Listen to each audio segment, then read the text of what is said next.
Hey, what's up, everybody? Mark Parson, Cornerback Pro, Houston Texan, New Orleans Saint. If you're new to the channel, make sure you guys go through the whole channel. I got like 400 videos. You watch all 400 videos, you're going to get better just from that. But then you got to apply the information, right? Email me at cornerbackpro@gmail.com to get the programs. I'll send it over to you and I'll show you exactly how to get there. All right, so I actually did this game already where I critiqued the game.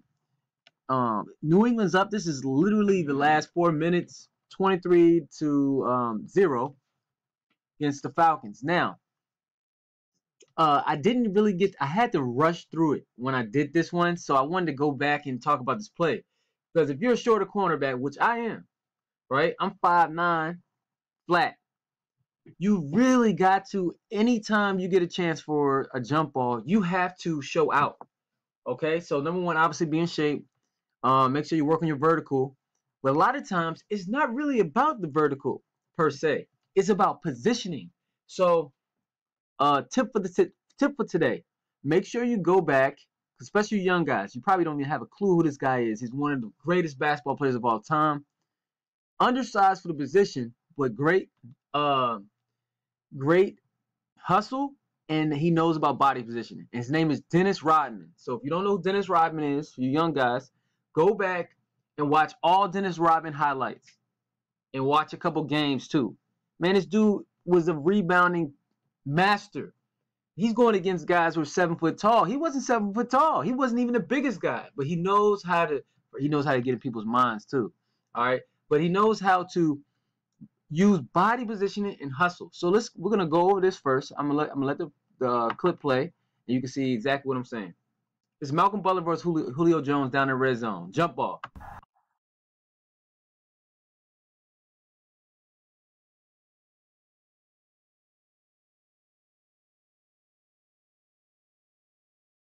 Julio's super strong. He's super tall. He's super fast. He's super, you know what I mean? He's a superhero on the field. Okay.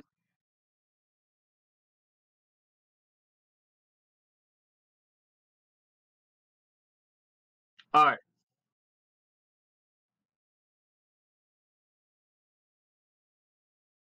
So you like, yo, Mark, what did he do wrong? Coach Mark, what did he do?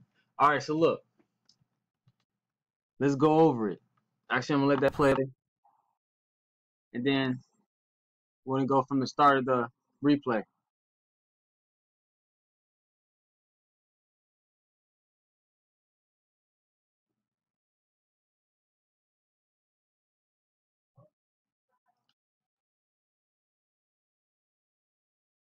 All right. So let's start from right here. So when we're down here in the red zone, especially if you're a shorter guy, because look, this is the one play where they're like, oh, I want a taller cornerback. This is literally 10% of the actual game in the coverage. Usually shorter guys have better feet, more quickness, sometimes even more like chip on the shoulderness because, you know, you're shorter guys. You know, you're shorter your whole life, so you got to prove yourself like that, right? Well, the thing is, they'll draft a guy, recruit a guy for taller, usually for this point. Now you got different guys like Jalen Ramsey, who's tall and plays like a little guy, and I always talk about that. Hey, look, if you can be big and play like a little guy, like a LeBron James, he's big, but he plays like a little guy, meaning he has the athleticism. Man, you got a future. Like Kevin Durant, those guys, he's 7 foot tall, but he can basically play like a point guard.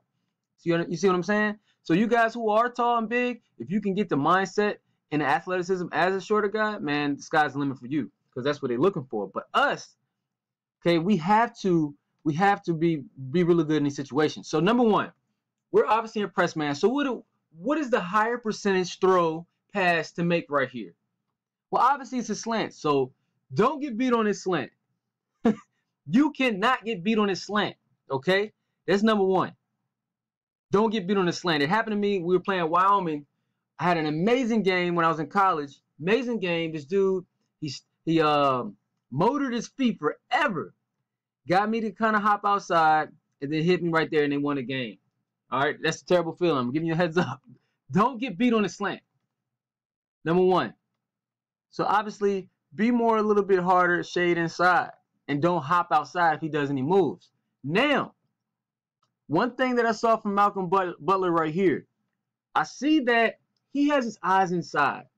Now, look, if you're in a soft two, red two, which I had a video where I think I forgot who was playing, but you can act like you're playing press and then be in a soft red two, whatever the call is. But obviously, we're in man, so I'm playing press. So number one, bruh, don't have your eyes in here because it's a game of inches and a game of milliseconds.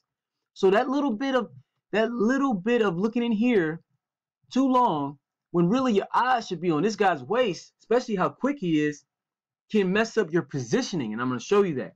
So let's get into it. So he's looking inside. All right. So that split second, he's already made pop, pop, and he's explosive. All right. He's explosive. So what happens is, all right.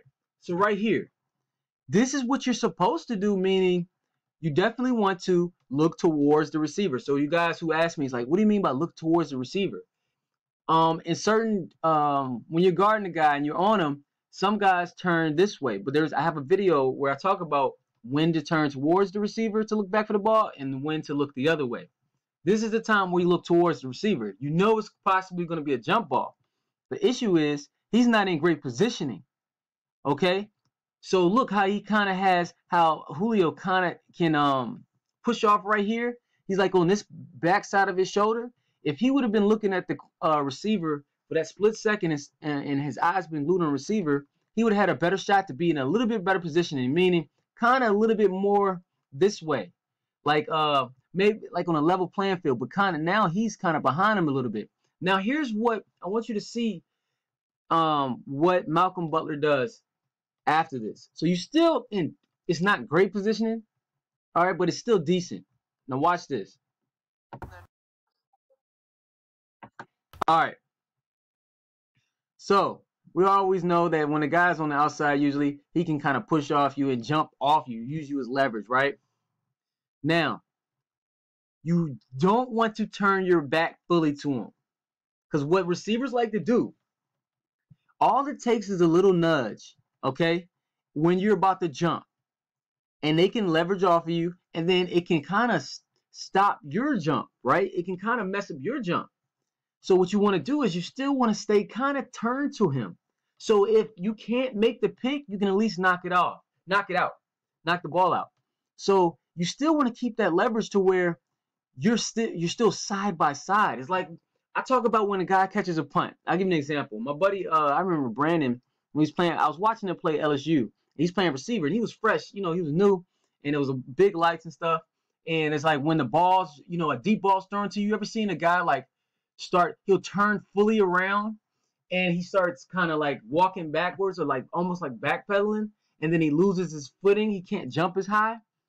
Let me give you another example. When punt return, because I always liken this to baseball, like an outfielder, right? You ever seen a guy punt return and the ball's, he's standing there and then the ball's kind of deeper than he thought and he starts kind of backpedaling? You never want to back up because then you lose your athleticism. What you want to do is like a baseball outfielder, you want to run sideways, right? So it's like diagonal run. In this situation, you still want to stay kind of sideways because if you can't jump and get the ball, you can at least knock it out with your right hand and have your other hand on him. So you create kind of a separation. It's like boxing out in basketball, right? So you never want to get in that position where your back is turned to this guy, especially if you're shorter. You know what I mean? Because obviously the taller guys usually have longer arms too, right? So let's watch the rest of it. And he jumped, but I mean, again, that's tough, man. So you got a big guy like this. I mean, it looks really bad. You be like, well, coach, they still won the game. Man, that's the type of play where you'll notice, I don't know if Malcolm Butler will be there next year. Because this is what they do in the NFL. They go through all the footage, all the film, and look, oh, dang.